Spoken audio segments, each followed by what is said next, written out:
नमस्कार साथियों, स्वागत है आपका मोनो अकेडमी में। तो आज की क्लास में हम बात करेंगे भारत के भूगोल की, और इसमें हम केवल बात करेंगे फैक्ट्स की जो विभिन्न परीक्षाओं में आए हुए हैं लास्ट ईयर्स के में। क्योंकि मैं ज्योग्राफी ऑप्शनल की क्लास पढ़ा रहा हूं यूपीएससी और यूपीपीएससी यानी कि स्टेट पीएससी के लिए, तो मेरे पास बहुत से दोस्तों के मैसेज आए कि एसएससी के लिए भी या फिर जो फैक्ट की चीज़ें हैं ज्योग्राफी की उनके बारे में बताओ। तो आज यानी कि सैटरडे है, तो मैं भारत का भूगोल की फैक्ट बताऊंगा, और उसमें भी भारत के सामान्य परिचय की। तो सुबह के टाइम में सामान्य परिचय भारत का भूगोल, और शाम को मेरी एक और वीडियो आएगी ज्योग्राफी पर जिसमें हम विश्व का भूगोल पढ़ेंगे। तो चलिए शुरुआत करते हैं सामान्य परिचय की। तो इसमें सबसे पहले देख लेते हैं क्षेत्रफल। तो जैसा कि आप सभी जानते हैं, आपने पढ़ा भी होगा, भारत विश्व में क्षेत्रफल की दृष्टि से 7वें स्थान पर है एवं जनसंख्या की दृष्टि से दूसरा सबसे बड़ा देश है। तो भारत से पहले देख लेते हैं क्षेत्रफल की दृष्टि में कौन से बड़े देश हैं। तो पहले पे जैसे कि रूस, दूसरे पे कनाडा, तीसरे पे यूनाइटेड स्टेट ऑफ अमेरिका यानी कि संयुक्त राज्य अमेरिका, फिर चीन, ब्राज़ील, ऑस्ट्रेलिया, और उसके बाद फिर भारत। तो आप इनको देख भी सकते हैं, आपसे कभी कभी पूछ भी लेता है एग्जामिनर कि जैसे कि दे दिया कि कनाडा, यूनाइटेड स्टेट, चीन, ब्राज़ील, क्रोनोलॉजी में नहीं देगा तो पूछ लेगा कि इन सबसे बड़ा देश कौन सा है। तो आपको ये भी याद रखने पड़ सकते हैं। तो जनसंख्या की दृष्टि से पहले नंबर पे कौन सा है, आप सभी को याद होगा, चीन। तो भारत में इस टाइम 28 राज्य और 8 केंद्र शासित प्रदेश हैं। इसमें बहुत से बच्चों को कन्फ्यूज़न रहता है, अभी भी बहुत से बच्चे मैंने देखे हैं कि केंद्र शासित प्रदेश 9 बताते हैं। तो 8 इसलिए हैं क्योंकि दादर नगर हवेली और दमन दीव को एक ही कर दिया है। पहले ये दोनों अलग अलग केंद्र शासित प्रदेश थे, और आपको पता ही है कि जम्मू कश्मीर को और लद्दाख को दोनों को केंद्र शासित प्रदेश बना दिया था। तो इस प्रकार से 28 राज्य और 8 केंद्र शासित प्रदेश जो कि इस प्रकार हैं: जम्मू और कश्मीर, लद्दाख, चंडीगढ़, दिल्ली, दादर नगर हवेली और दमन दीव, फिर पुदुचेरी, लक्षद्वीप, अंडमान निकोबार द्वीप समूह। तो आप इन्हें याद रख लीजिए। जैसे कि ये चीज़ें होती हैं, आप इनकी शॉर्ट ट्रिक्स बनाते हैं। मैंने देखा है बहुत से बच्चे शॉर्ट ट्रिक्स बना के याद रखते हैं और फिर उनको ढूंढने लग जाते हैं विभिन्न प्लेटफॉर्म पर कि शॉर्ट ट्रिक्स से याद हो जाएं। तो मेरा आप लोगों से यही सुझाव है कि इन चीज़ों की शॉर्ट ट्रिक्स आप जितनी बनाएंगे आपके लिए उतना ही बेहतर होगा, क्योंकि शॉर्ट ट्रिक्स अपने से बनाई हुई हमेशा याद रहेगी आपके। क्योंकि मैंने भी शॉर्ट ट्रिक्स ऊट पटांग तरीके से बनाई हुई हैं और मैं आपको यहाँ शेयर भी नहीं कर सकता। तो मेरा यही सुझाव रहेगा कि शॉर्ट ट्रिक्स आप अपने आप बनाएं, और जैसे कि विभिन्न प्लेटफॉर्म पर है, जैसे कुछ इजी होती हैं आप उन्हें देख सकते हैं, लेकिन ज़्यादा से ज़्यादा कोशिश कीजिए कि शॉर्ट ट्रिक्स आप अपनी ही बनाए करें। और भारत का क्षेत्रफल है 32.87 लाख वर्ग किलोमीटर, जो कि पूरे विश्व का 2.4% है। और आप देख सकते हैं कि विश्व के 2.4% क्षेत्रफल पर विश्व की 17.5% जनसंख्या रहती है। तो इस प्रकार आप अंदाज़ा लगा सकते हैं कि भारत के ऊपर जनसंख्या का कितना दबाव है। और भारत की जो मुख्य भूमि है उसका विस्तार है उत्तर से दक्षिण 3214 किलोमीटर और पूर्व से पश्चिम 2933 किलोमीटर। जब हम यहाँ पर मुख्य भूमि की बात करते हैं तो मेरा मतलब होता है जम्मू कश्मीर से लेकर तमिलनाडु का जो लास्ट पॉइंट है कन्याकुमारी तक, ये मुख्य भूमि है भारत की। और जो आगे आने वाले समय होगा जैसे कि द्वीप समूह वगैरह, वो अगले लेक्चर में हम पढ़ेंगे जब भी मैं इनके ऊपर फैक्ट बताऊंगा।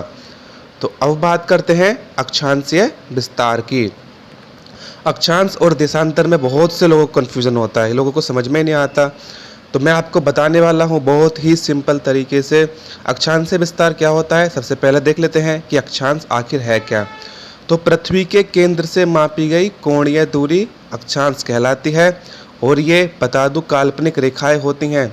ऐसा कोई नहीं है कि पृथ्वी पर ये रेखाएं विद्यमान हैं, ये अपनी सहूलियत के हिसाब से हमने रेखाएं बनाई हुई हैं। तो इन्हें हम डिग्री यानी कि अंश, मिनट और सेकंड में देखते हैं। और दो अक्षांशों के मध्य दूरी होती है 111 किलोमीटर। ये भी कई बार पूछा गया है कि दो अक्षांशों के मध्य दूरी कितनी होती है, 111 किलोमीटर। जैसे कि आप चित्र में देख रहे हैं, ये 0 डिग्री का है, इसे भूमध्य रेखा हो गई, जैसे कि आप सभी जानते हैं। इसे विषुवतीय रेखा भी कहते हैं। और 0 डिग्री के उत्तर में जो हो गया वो उत्तरी गोलार्ध, और दक्षिण में दक्षिणी गोलार्ध। और जो 0 डिग्री के पैरेलल में लाइन खींची हुई हैं यानी कि समानांतर, वे उत्तरी अक्षांश रेखाएं, और 0 डिग्री के दक्षिण में है वो दक्षिणी अक्षांश रेखा है। ये सारी रेखाएं एक दूसरे के समानांतर होती हैं और ये आपको याद रखना है कि अक्षांशों के मध्य दूरी कितनी होती है 111 किलोमीटर। और टोटल अक्षांश रेखाएं कितनी होती हैं, एक तो हो गई 0 डिग्री वाली, तो 0 डिग्री से ऊपर कितनी होती है 90, और 0 डिग्री से नीचे और कितनी होती हैं 90, तो 90 और 90 180 और +1 0 डिग्री 181। यहाँ पे बहुत से बच्चे 180 ही लिख कर आ जाते हैं, 0 डिग्री को भूल जाते हैं, लेकिन कहीं कहीं पर आपको देखने को मिलेगा 179 भी लिखा हुआ है, क्योंकि उन्होंने 90 डिग्री उत्तरी अक्षांश रेखाओं को और 90 डिग्री दक्षिणी अक्षांश रेखाओं को रेखा न मानकर पॉइंट माना है। तो मैं आपको यहाँ पर सलाह दूंगा कि आप 181 ही लगा कर आएँ। तो अब देखते हैं देशांतरीय रेखाओं की। तो जो देशांतर रेखाएं क्या होती हैं, ये उत्तरी ध्रुव एवं दक्षिण ध्रुव को मिलाने वाली काल्पनिक रेखाएं हैं जो पृथ्वी को 2 बराबर भागों में बांटती हैं और इनकी टोटल संख्या होती है 360, और ये एक दूसरे के समानांतर नहीं होती हैं, पैरेलल नहीं होती हैं, जैसे कि आप चित्र में देख रहे हैं। और 0 डिग्री लाइन को 0 डिग्री देशांतर, ग्रीनविच रेखा भी कहते हैं और प्रधान यामोत्तर रेखा भी कहते हैं। ग्रीनविच इसे इसलिए कहते हैं क्योंकि यह लंदन की एक जो लेबोरेटरी यानी कि वेधशाला है ग्रीनविच से होकर गुजरती है, इसलिए इसका नाम ग्रीनविच रेखा रखा गया है। और जितनी भी ये देशांतर रेखाएं हैं सब सारी की सारी पृथ्वी को बराबर भागों में बांटती हैं। तो इनमें क्या होता है देशांतर रेखाओं में कि अक्षांशों के मध्य दूरी कितनी होती है 111, और इसमें देशांतर में क्या होता है, दो रेखाओं के बीच अधिकतम दूरी 111.33 किलोमीटर होती है। यहाँ पर अधिकतम दूरी इसलिए बोल रहा हूँ कि जैसे जैसे हम ऊपर जाते हैं इनके बीच की जो दूरी है वो कम होती जाती है और सबसे मैक्सिमम होती है, आप जिस प्रकार देख ही रहे हैं बीच में होती है। और भारत पूरी तरीके से उत्तरी गोलार्ध में स्थित है, यानी 0 डिग्री भूमध्य रेखा के ऊपर स्थित है। और इसका जो अक्षांश है वो मुख्य भूमि 8 डिग्री 4 मिनट और 37 डिग्री 6 मिनट के बीच है। फिर अगेन मैं बता रहा हूँ कि मुख्य भूमि है 8 डिग्री 4 मिनट। अगर हम टोटल देखें यानी कि अंडमान निकोबार द्वीप समूह को मिलाकर तो 6 डिग्री 45 मिनट से 37 डिग्री 6 मिनट। तो आपको दोनों यहाँ देख लेने हैं। अगर मुख्य भूमि ऑप्शन में आए तो 8 डिग्री 4 मिनट और टोटल आए तो 6 डिग्री 45 मिनट से आपको ऑप्शन लगा देना है। तो 8 डिग्री 4 से 37 डिग्री 6 मिनट। और अगर देशांतर की बात आए तो 68 डिग्री 7 मिनट से 97 डिग्री 25 मिनट। ये पूर्वी देशांतर के मध्य स्थित है कौन, भारत। ये भारत की स्थिति हो गई। ये तो कई बार पूछा हुआ है, स्टेट पीएससी हो एसएससी हो, ये तो हमेशा आते ही रहते हैं क्वेश्चन इससे, अक्षांश से और जो क्षेत्रफल वगैरह है। और अब देखते हैं कि भारत एवं कर्क रेखा, और ये भी आपको कई बार क्वेश्चन में पूछा है कि कर्क रेखा से जो भारत से कर्क रेखा होकर गुजरती है उनसे कौन कौन से राज्य गुजरते हैं। तो मैं आपको बता दे रहा हूँ, इससे 8 राज्यों से होकर गुजरती है। कौन कौन से, गुजरात, राजस्थान, मध्य प्रदेश, छत्तीसगढ़, झारखंड, पश्चिम बंगाल, त्रिपुरा और मिजोरम। और यह जो कर्क रेखा है यह भारत को लगभग बीच में से काटती हुई जाती है। और कर्क रेखा तो आपको पता है कि ये 23.5 डिग्री उत्तरी अक्षांश की रेखा होती है। और दक्षिण में कौन सी होती है 23.5 डिग्री की, उसे क्या कहते हैं, मकर रेखा। तो आपको याद रखने के लिए मैंने फिर बता रहा हूँ कि आप जितना हो सके अपने आप से सोल्व ट्रिक्स बनाया करें। जैसे कि इसमें 4 स्टेट तो एक साथ हो गए, आप मध्य प्रदेश, छत्तीसगढ़, झारखंड, पश्चिम बंगाल और उधर फिर त्रिपुरा और मिजोरम लगे हुए हैं। तो आपको मैं एडवाइस दूंगा कि एक बार आप मैप भी चेक कर लें, और अगर मैप नहीं चेक कर रहे हैं तो आप इन्हें रट सकते हैं या फिर सोल्व ट्रिक्स बना सकते हैं। और भारत का जो मानक समय है, जैसे कि कहते हैं ना कि हमारे यहाँ जैसे कि टाइम हो रहा है 12 बज रहे हैं, तो वो कैसे डिसाइड होता है उसको मैं बिल्कुल आसान भाषा में बताने वाला हूँ। आपने पढ़ा हो तो भी सही है, अगर नहीं भी पढ़ा है तो आप एक बार में ही समझ जाएंगे। आपको बिल्कुल कन्फ्यूज़न नहीं होने वाला है इसके बाद कि ये टाइमिंग का, जैसे कि हमारे यहाँ दिन हो रहा है तो वहाँ पर रात क्यों हो रही है, और या फिर उस देश में शाम के समय क्यों हो रहा है। तो पहले देख लेते हैं कि भारत का मानक समय है क्या। तो भारत का मानक समय है 82.5 डिग्री पूर्वी देशांतर, यानी कि 82 डिग्री 30 मिनट पूर्वी देशांतर। और यह जो रेखा है 5 राज्यों से होकर गुजरती है, उत्तर प्रदेश, मध्य प्रदेश, छत्तीसगढ़, उड़ीसा और आंध्र प्रदेश। और यह कहाँ से होकर गुजरती है? 82.5 डिग्री पूर्वी देशांतर प्रयागराज के नैनी से। पहले हम इलाहाबाद के नैनी से पढ़ते थे, चूँकि इलाहाबाद का नाम बदलकर प्रयागराज हो गया है, तो प्रयागराज के नैनी से। और यहाँ से आपका एक और क्वेश्चन बन जाता है कि ऐसे कौन से राज्य हैं जो कर्क रेखा और देशांतर रेखाओं से होकर गुजरते हैं। तो आप इन दोनों में मैच करके देख सकते हैं। हालांकि मैं बता सकता हूँ, लेकिन ये आपके लिए है कि आप देख सकते हैं कि कर्क रेखा से कौन से राज्य होकर गुजर रहे हैं और देशांतर रेखाओं से कौन से। और मैंने आपको फ़ोटो खींच कर दे दिए हैं, आप देख लीजिए। तो अब बात करते हैं कि टाइम कैसे डिसाइड होता है। जैसे कि मैंने बता दिया कि 0 डिग्री की लाइन कहाँ से होकर गुजरती है? ब्रिटेन के यानी कि लंदन के ग्रीनविच से। तो अब पहले थोड़ा सा देख लेते हैं बेसिक कि जो पृथ्वी है वो 24 घंटे में 360 डिग्री घूम जाती है अपने अक्ष पर, और देशांतर रेखाएं भी कितनी हैं? 360। तो इस प्रकार से एक देशांतर घूमने में पृथ्वी को कितने मिनट लगेंगे? 4 मिनट। क्योंकि यहाँ पे आप थोड़ा सा कैलकुलेशन देख लीजिए कि 24 घंटे में कितने मिनट होंगे? 24 गुणा 60, ये हो गए मिनट। तो इस प्रकार से एक देशांतर घूमने में कितना समय लगेगा? तो 24 गुणा 60, देशांतर टोटल कितने हैं? 360। तो इस प्रकार से कितना आ गया हमारा? 4 मिनट।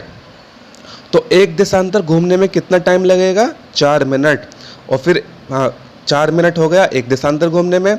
और इस प्रकार से प्रत्येक 15 डिग्री देशांतर पर 1 घंटे का अंतर होता है, क्योंकि 15 डिग्री देशांतर गुणा एक देशांतर पर कितने मिनट? 4 मिनट। तो 15 चौका 60, 60 मिनट यानी कि 1 घंटा। तो 15 डिग्री देशांतर पर 1 घंटे का अंतर होता है। और अब देख लेते हैं कि किस साइड जाने पर टाइम बढ़ता है और किस टाइम जाने पर टाइम घटता है।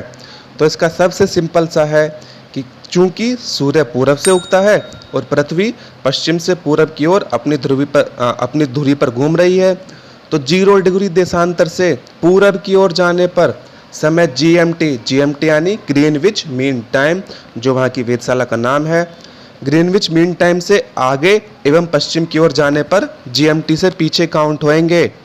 अगर आपको अभी समझ में नहीं आया है तो आप मुझे नीचे कमेंट सेक्शन में लिखकर बता सकते हैं, मैं इसके लिए अलग से एक और वीडियो बना दूंगा। तो जैसा कि आप देखते हैं कि अगर लंदन में 0 यानी कि 12 बज रहे हैं, तो भारत में कितने बजेंगे? चूँकि वहाँ पर 0 डिग्री देशांतर रेखा है और भारत की जो मानक समय है वो 82.5 डिग्री 30 मिनट है। तो आप जैसे ही इसको कैलकुलेट करेंगे 82.5 डिग्री 30 मिनट को, तो पहले 82 डिग्री को हम मल्टीप्लाई कर लेते हैं 4 से, हम टोटल मिनट में कन्वर्ट कर लेंगे। तो कितना हो गया ये? 328 मिनट। ये तो 82 डिग्री का हो गया। और 30 मिनट का कितने मिनट और ऐड करेंगे हम? उसमें ऐड करेंगे 2 मिनट और। तो 328 और 2 कितने हो गए? 330। और 330 को अगर हम घंटे में कन्वर्ट करें तो कितने होंगे? तो 330 डिवाइडेड बाय करो, तो ये टोटल बैठेगा हमारा 5.5 घंटे। तो इस प्रकार से भारत का समय जो लंदन की ग्रीनविच मीन टाइम है, अगर वहाँ पे 12 बज रहे हैं दोपहर के, तो हमारे यहाँ 5:30 बजेंगे शाम के। इस प्रकार से जब आप देखते होंगे कि जब ऑस्ट्रेलिया में इसीलिए सुबह को मैच शुरू होते हैं, अगर वहाँ सुबह को 5:30 बजे मैच शुरू होते हैं, तो हमें अपने यहाँ पर देखने को मिलता है लगभग 9:30 या 10 बजे के आसपास। वो इसीलिए होता है कि जो ऑस्ट्रेलिया की जो स्थिति है वर्ल्ड मैप अगर आप देखेंगे तो वो भारत के पूरब में है। चूँकि ऑस्ट्रेलिया की स्थिति भारत के पूरब में है और हम उसके पश्चिम में हैं, तो पश्चिम की ओर टाइम जाने पर टाइम घटेगा, तो उनके यहाँ पे सूरज पहले निकल जाता है। तो वहाँ पे सूरज पहले निकल गया तो हम उनके से पीछे होते हैं। तो ये एक और डायग्राम में देख सकते हैं कि 0 डिग्री के पूरब की ओर 180 डिग्री रेखाएं होती हैं और 0 डिग्री के इस साइड भी 180 डिग्री देशांतर रेखाएं होती हैं। तो इनके बीच में कितना समय हो गया? 0 डिग्री के इधर भी 12 घंटे, 0 डिग्री के इधर भी 12 घंटे। तो ये आपका अक्षांश और देशांतर दोनों समाप्त हो गया। और ये आपका इसी में एक और इम्पोर्टेंट टॉपिक है दूरस्थ बिंदु। दूरस्थ बिंदु का मतलब कि आपसे कई बार एग्जाम में पूछ लेता है कि भारत का सर्वाधिक पूर्वी राज्य कौन सा है, सर्वाधिक पश्चिमी, इस टाइप से हम देख लेते हैं। तो भारत का सर्वाधिक पूर्वी राज्य कौन सा है? अरुणाचल प्रदेश। और पश्चिमी गुजरात।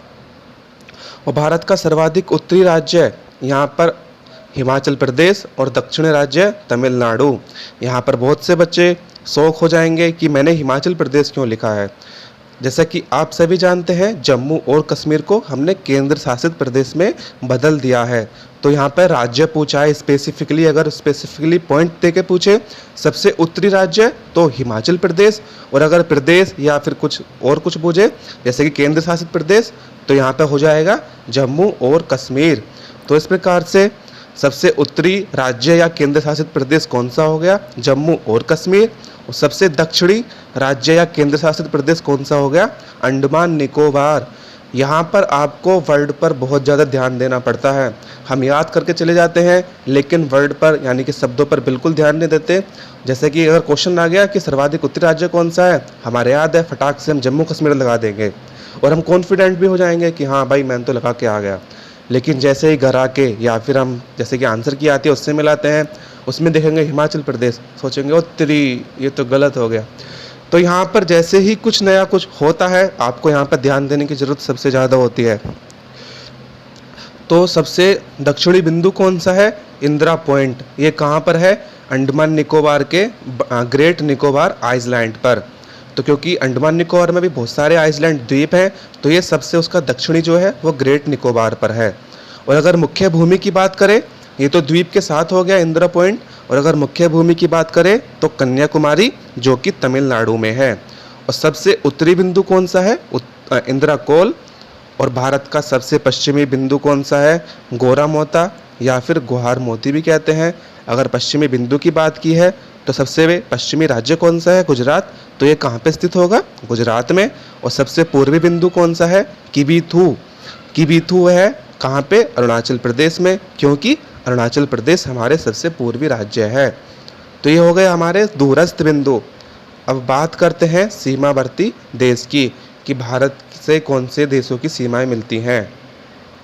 तो भारत के सीमावर्ती देश हैं पाकिस्तान, अफगानिस्तान, चीन, नेपाल, भूटान, म्यांमार, बांग्लादेश, मालदीव और श्रीलंका। मालदीव और श्रीलंका जो है वो भारत से सी रूट के द्वारा जुड़े हुए हैं, यानी कि समुद्र के द्वारा। और पाकिस्तान, अफगानिस्तान, चीन, नेपाल, भूटान, म्यांमार, बांग्लादेश ये लैंड के थ्रू जुड़े हुए हैं। तो अब आते हैं जो सबसे इम्पोर्टेंट है कि पाकिस्तान के साथ स्पर्श करने वाले राज्य या केंद्र शासित प्रदेश कौन से हैं। तो पाकिस्तान के साथ यहाँ पे मैंने केंद्र शासित प्रदेश इसलिए लिखा है कि जम्मू कश्मीर केंद्र शासित प्रदेश हो गया है। तो कौन कौन से हो जाएंगे, जम्मू कश्मीर, पंजाब, राजस्थान और गुजरात। तो इनकी शॉर्ट ट्रिक कौन सी है, पंगू राज। ये मैंने भी नेट पे देखा था या फिर जो किताब आते हैं उसमें भी पंगू राज लिखा था। ये याद करने में आसान था तो मैंने आपको लिख दिया है पंगू राज, यानी कि पंग से पंजाब, गु से गुजरात, राज से राजस्थान, जैसे जम्मू और कश्मीर। और अफगानिस्तान से केवल एक राज्य या केंद्र शासित प्रदेश मिलता है जिसका नाम है केंद्र शासित जम्मू और कश्मीर। और चीन से है जम्मू और कश्मीर, लद्दाख, हिमाचल प्रदेश, उत्तराखंड, सिक्किम तथा अरुणाचल प्रदेश। यहाँ पर आपका एक और बढ़ गया है लद्दाख। जम्मू कश्मीर के केंद्र शासित प्रदेश बनने से पहले हमें केवल यही याद रखना पड़ता था जम्मू कश्मीर, तो इसमें एक और ऐड हो गया है चूँकि ये दोनों केंद्र शासित प्रदेश हो गए हैं, जम्मू कश्मीर, लद्दाख और आगे जो मैंने बोले हैं वो।